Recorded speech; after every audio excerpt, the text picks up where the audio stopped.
skyline of the Lebanese capital Beirut, a city at war.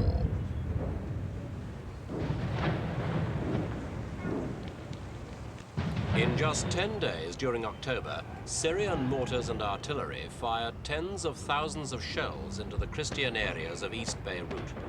The Syrian troops had been welcomed by the Christians when they intervened in 1976 to end the civil war, but now they've turned their guns against the Christian positions, turning East Beirut into a battered enclave. Buildings have been reduced to ruins, water and electricity supplies knocked out, and thousands of casualties added to Lebanon's toll of killed and injured. It all means that any common ground between the Syrians and the bulk of Lebanon's Christians has disappeared. One of the most implacable foes of Syria's President Assad is the Maronite Christian, the rightist militia leader and former president, 78-year-old Kamil Shamoun. Here on the balcony of his apartment, he talks about the Syrian shelling attacks. Well, now we are going to see the shelling and the effect of the shelling. The apartment was hit by two shells, while in the neighboring buildings were partially or totally destroyed, as you may see, and you may see what kinds of weapons they have used, starting from the 82mm mortar going up to the 240. And we have two specimens of 240 shells which have not exploded. We are going to see them and judge by that the savagery which the Syrians have used not only against target my home, but against the civilian population, because those who have suffered more than any element else are the civilian population. 250 killed among the civilian population, from Haddad down to Ashrafiyah.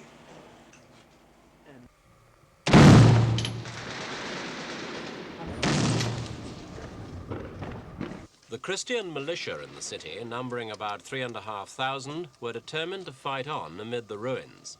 They fought Muslim leftists and Palestinians in the civil war.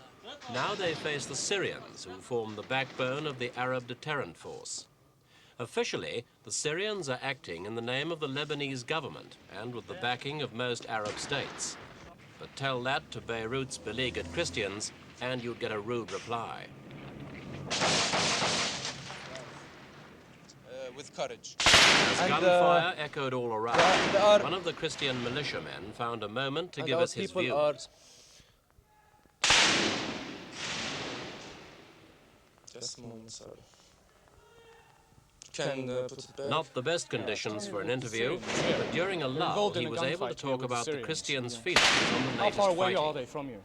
We are about 90 yards far from there, from the Syrians. And I don't know why the Syrians are fighting us.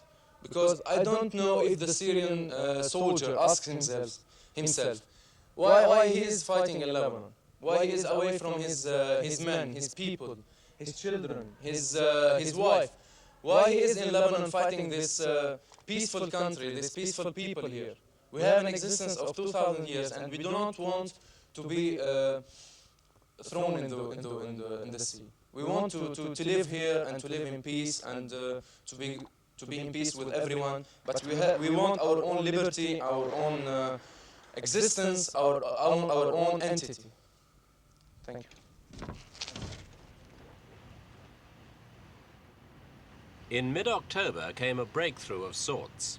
The twin bridges at Quarantina, leading out of the Christian enclave to Christian towns in the north, were vacated by Syrian troops and handed over to Saudi Arabian forces. The Saudis, together with contingents from other Arab states, are acting like the Syrians were in the name of the Arab League peacekeeping force. But it was still a positive move towards ending the war of attrition, sidestepping the deep mistrust and enmity between Christians and Syrians. At last, civilians were able to leave comparative safety, most of them heading to the Christian port of Junia, where refugees can leave by boat. The Saudis also took took over other strategic points around the city, and their presence helped to establish a reasonably successful ceasefire. The flag of the Maronite militia still flies in the Christian Ashrafiyeh district, where the militiamen carry their weapons everywhere they go. This is their territory, their home, and they're determined never to leave.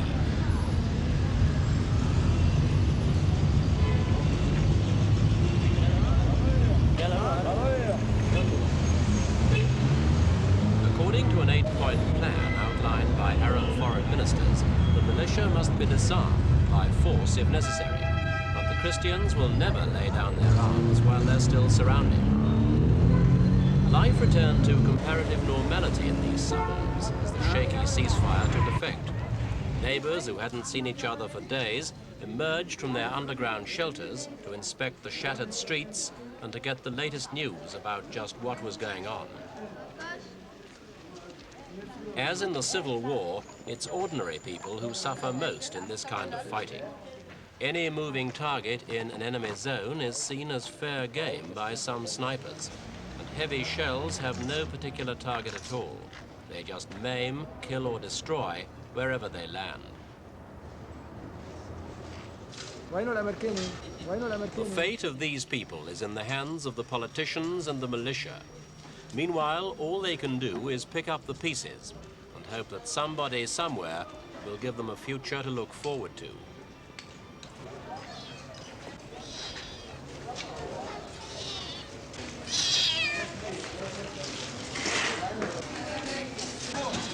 On the military and political side, these people are represented by the various Christian parties and militia groups and their leaders, who include veterans Camille Chamoun and Pierre Gemayel. As a final resort, they were allegedly planning a partition of the country to set up a Maronite state along the Syrian border with Israeli backing.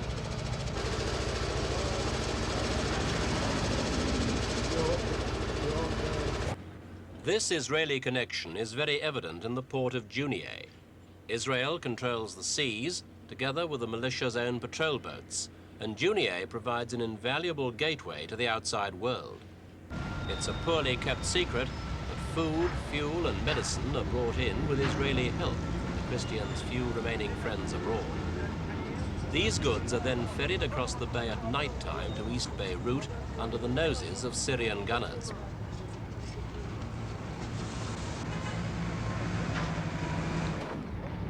Night time, too, is the time when casualties are brought out of the city, where the hospitals have suffered as badly as other buildings from shelling attacks. There were said to be more dead than injured at one period. Because proper treatment wasn't available, many people just died of their wounds.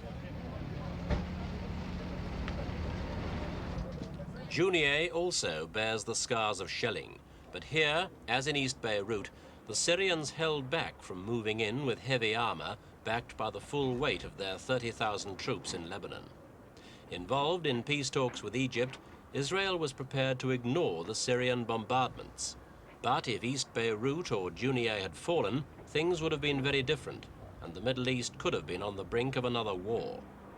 As it is, the Syrians' aim seems to be to destroy the Christians' morale and to destroy East Beirut's effectiveness as a power base.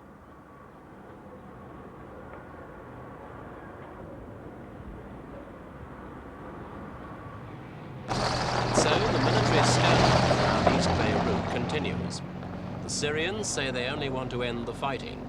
The Christians and Palestinians still have their arms, and the Lebanese government forces are too weak to take over.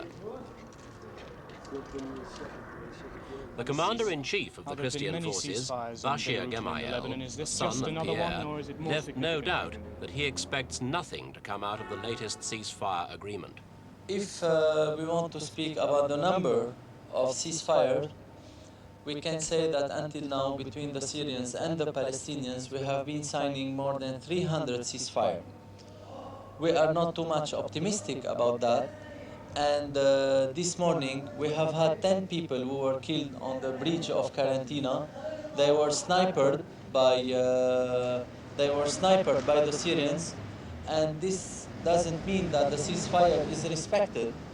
And on the other hand, We know that the Syrians now, when they were shelling 5,000 shells per day, they need now a kind of ceasefire or to calm down a little bit the fire in order to bring more ammunitions and new stocks, mainly to their artillery.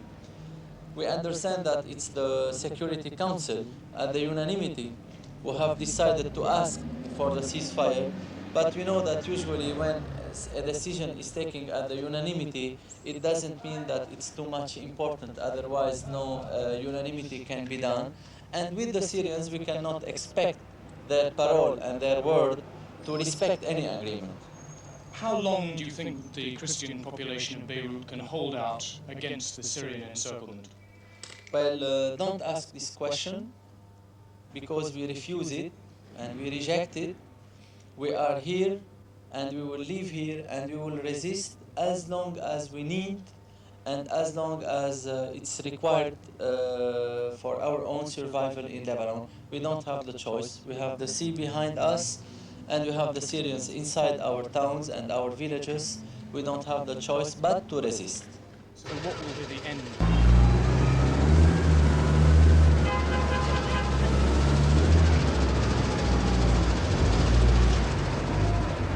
The Christian leaders, then, remain defiant and ready to fight on.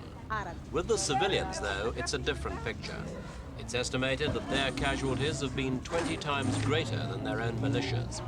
And a city under bombardment's the last place you want to be with a child in arms.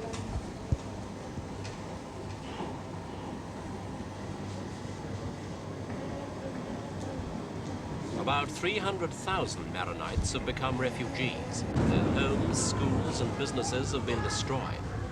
Seeing their plight, it's easy to forget that during the civil war, it was their protectors, the rightist militia, who destroyed the Palestinian refugee camp of Tel al-Zatar on the outskirts of the capital and who drove Muslims from their homes.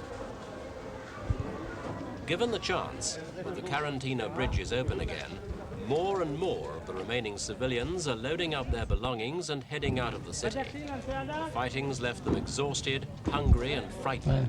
They've simply had enough, and their hope now is to join friends and relatives who've already fled, perhaps in Cyprus, Athens and other places around Europe, or as far away as Canada and Australia. Their homes and lives are in ruins, so for them the war is over. There's nothing to stay on for.